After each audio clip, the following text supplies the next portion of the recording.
Okay, just like we did in our previous lesson, we're going to talk about a few different forms for linear equations. Today we're going to specifically talk about standard form. So let's review what some of our forms have been so far. Standard you actually learned first, and that is ax plus by equals c. Then we had our slope intercept. That's the one that we use most often for graphing, and that's our y equals mx plus b. And then we yesterday we learned point slope, and that's where we do opposite. So y minus y1 equals slope times opposite again, x minus x1. You may want to pause and take a note for yourself what the different letters mean, because you need to know that for all of them. So remember, M's stand for slope, so you should have that noted. B is my y-intercept. And then here, I would just make a note that this is a point on the line, and that you want to think opposite. Remember, you're thinking opposite because it's inside parentheses.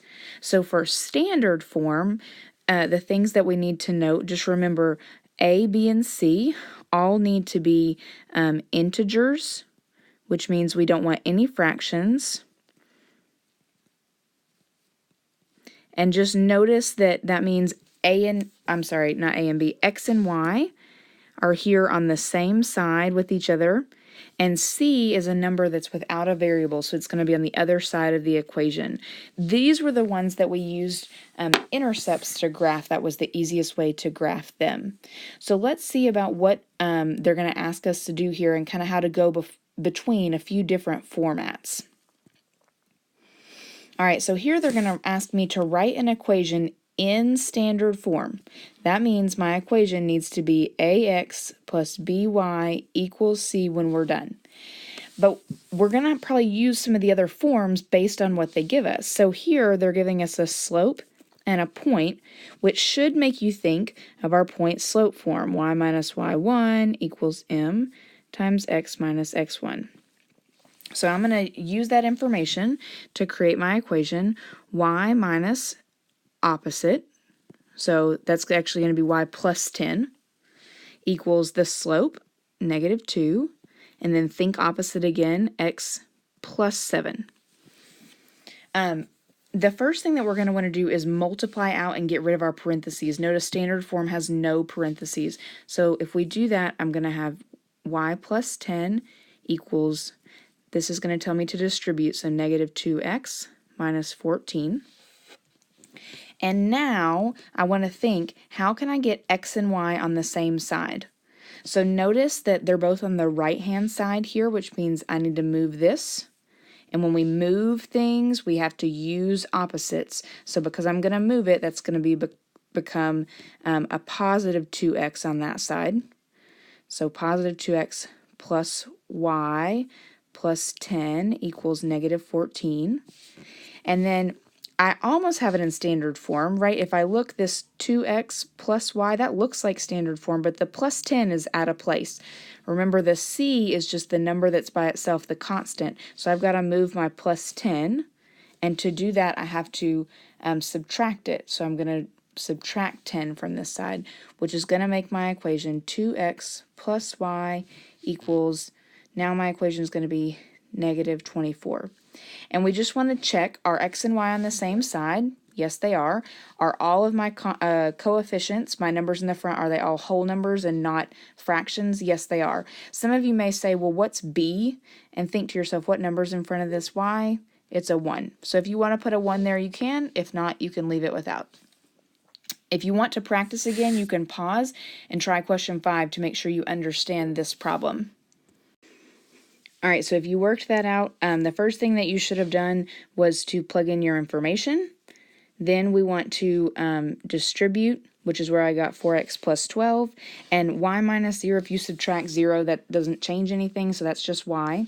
Then I move my 4x over. What I want to note for you here, some books and some mathematicians will tell you that standard form should never have a negative number in the front. So personally, I think that this is just fine. But another way to fix that, since this is not supposed to be negative, we can make it positive But we can't just change one sign, we have to change all of them. So that's going to become 4x minus y equals negative 12. Just keep that in mind. All right, this is similar to the problem we ran into yesterday. Same idea. The first thing I need to do is find my slope. So I'm just going to use my slope formula. You may want to pause, take a minute to label and see if we get the same value for slope. So I got my slope was negative 2, and I'm going to pick the point that has the smallest numbers. You all may be picking the first point every time, and that's fine. We will get the same equation in the end. I just like to use smaller numbers. So now I'm going to write y, think opposite, so plus 3, equals negative 2, think opposite, minus 2. And then I want to distribute, just like we did on the previous problem, y plus 3. You may want to slow this down, so pause and kind of work at your own pace if you need to. Move my x to this side, which is going to become 2x plus y plus 3 equals 4. And now I need to move my 3 over by subtracting, so I'm going to get 2x plus y equals 1. Everything is positive, or the first number is positive, and everything is whole numbers. We're going to try this other problem in class tomorrow, so you don't need to worry about doing it right now. Re-watch how I did the problem just now to make sure you understand how to do it. All right, so word problems, but just like yesterday, they are not as bad as maybe they seem. So let's take a second to read and see if we can figure out some information from the problem. Okay, so when I read problem 10, there were two things I saw that were important. It says a rate of 4.5 gallons per minute. So in your notes, that is all I would write down. I wouldn't even write the whole word problem.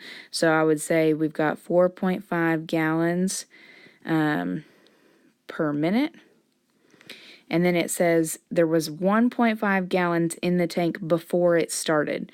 So 1.5 gallons at the start. You should notice right there that that is my slope. This is my slope because it has the word per and it tells me it's a rate. And this is going to be a point. The start is always going to be 0 because that's where we're starting, 0 on the x, and then 1.5 gallons. So that's my point. So now I'm just going to do the same thing that I've been doing, and I'll do that here real quickly just so that you can see what we should get. So think opposite, y minus 1.5 equals the slope, 4.5 times think opposite. This is really not that bad. You may think, oh, decimals, oh no, but you don't even have to multiply 4.5 by anything because 4.5 times 0 is nothing. So I'm going to move 4.5x plus y minus 1.5. If when I move that, nothing is left on the other side. And then I need to move this back over here. So I'm going to have 4.5x plus y equals 1.5. One thing you may notice here is that we said that these all need to be whole numbers. So there's a few different ways to fix that. We can either multiply by something or move a decimal. I think you might think the easiest thing to do, think about how you can get rid of 0.5. We can talk about this tomorrow, but the key here is going to be to multiply this by 2. So that's going to give me 9x plus 2y equals 3. Now we've got whole numbers. We'll talk a little bit more in class tomorrow about how I got that. So as long as you're okay with how to get just this general equation, maybe not how to fix it, but how to get that part, then you're good. Take a second to try to find the information from number 11. So those are the two pieces of information that I pulled out of the problem. And now notice, nothing is saying how quickly it's draining or so much per or each hour or anything like that. So I am not given a slope here, which means these are both ordered pairs. This said it contained 1,800 gallons. That means at the start, it contained 1,800. And then after 2 hours, it contained 12,500. And now we're back to the same type of problem on how to write that equation. We're going to focus on writing tomorrow, so I want you to just really be able to pull out this information. So listen to my explanation again if you aren't sure why I wrote those as ordered pairs and not a slope. Okay, so here's our lesson check question. Just make sure that you can answer this question. When writing a linear equation in standard form, what other forms might you need to use? And you may want to tell yourself when the other forms are going to be most helpful.